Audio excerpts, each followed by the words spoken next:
प्रतिदिन आप लोग हमसे पूछते रहते हैं कि हम राष्ट्रहित में क्या करें, क्या कर सकते हैं। तो मैं आपसे आज बताता हूँ आप क्या क्या कर सकते हैं। पहला ये कि सुबह सुबह सामूहिक रूप से एक साथ मिलिए, योग प्राणायाम करिए, अपने आप को स्वस्थ रखिए, ये सबसे पहली आवश्यकता है। दूसरा, महीने में एक बार कम से कम अपने सांसद से मिलिए और एक बार कम से कम अपने विधायक से मिलिए। अपने व्यक्तिगत कार्य के लिए नहीं, राष्ट्रहित के कार्य के लिए, समाज हित के कार्य के लिए। और एक काम अगर और आप कर सकते हैं तो बहुत अच्छा होगा, आप अपने सोशल मीडिया में निबंध लिखना शुरू करिए। कौन सा निबंध? जो बचपन में लिखते थे।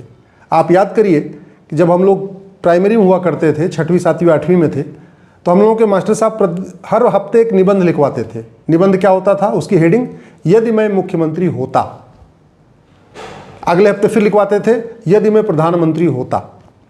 अगले हफ्ते लिखवाते थे, यदि मैं सांसद होता, यदि मैं विधायक होता। तो अगर आप फेसबुक यूज़ करते हैं, ट्विटर यूज़ करते हैं, इंस्टाग्राम यूज़ करते हैं, या सोशल मीडिया में कुछ भी यूज़ करते हैं, या हम कहते हैं व्हाट्सअप यूज़ करते हैं, तो कम से कम अपने मन की बात लिखना शुरू करिए कि यदि मैं प्रधानमंत्री होता तो ये 5 काम करता, 10 काम करता। यदि मैं मुख्यमंत्री होता तो ये मैं 5 काम करता या 10 काम करता।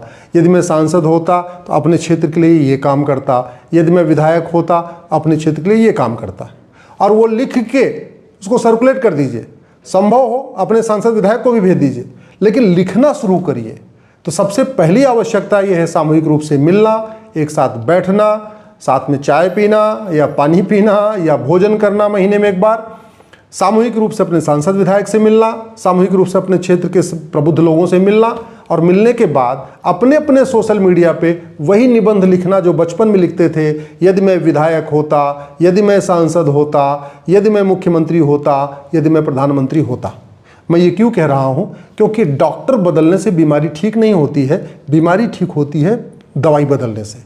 भारत में कलयुग है क्योंकि हमारा नियम कानून घटिया है, हमारी न्यायिक व्यवस्था सड़ी हुई है। सिंगापुर में सतयुग है क्योंकि वहाँ कानून का खौफ है, वहाँ शिक्षा व्यवस्था अच्छी है। जितने जासूस भारत में पैदा होते हैं, जितने गद्दार भारत में पैदा होते हैं, जितने और अराजकता भारत में है, इतना सिंगापुर में नहीं है, जापान में नहीं है। वहाँ एकदम आराम से लोग प्रेम से रह रहे हैं, कोई भय नहीं, कोई डर नहीं, रात को भी घूम रहे हैं। न वहाँ पे किसी का मोबाइल चोरी होता है, न चेन स्नैचिंग होती है, न घूसखोरी होती है, न कमीशन खोरी होती है।